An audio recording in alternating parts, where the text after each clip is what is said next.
انال فالبین چرا کافر است؟ فالبینه که میگه من روی تاله میبینم، فالبین کاهن ساحر به خاطر چی؟ ادعای علم غیب میکنه.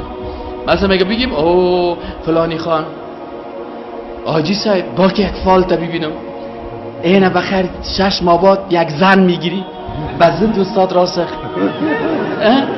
تو دیگه خوشحال اینه منتها یک گپ است که ستاره تو آویست از او آتشیست. من برای تبدیل دلش میکنم، یعنی تقدیرتان چی میکنم؟ تبدیل میکنم. اینال این نفره که این ادعا را میکنه علم غیب ادعا کرد نکرد، تغییر تقدیر ادعا کرد نکرد. الله تو را بچه میتم دختر میتم من بعد بچه میسازم، یک تاویز بچه میتمد. فهمیدی یعنی؟ اینال چی شد؟ این کافر شد به خاطر که صفت از صفات الله را به خود چی کرد؟ نسبت داد. و وقتی که این نفر بهش گفت آفرین بگی این 500 را حالا دیگه چی میاد؟ حالا دیگه سال دیگه در مسجد مصرف کنه بار میدونه بگی این 500 را من مثال میگم، مثال جادوگر. این چی کرد؟ این میگه اقرار به چی شد؟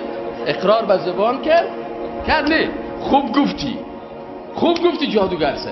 و اینی 500 را بگی تصدیق اقرار به زبان کرد، تصدیق در قلب کرد و 500 را که داد عمل بالجوارح شد. صحیح شد نه؟ پس کسایی که پیش فالبینا میشنن مطلقاً کافر میشن.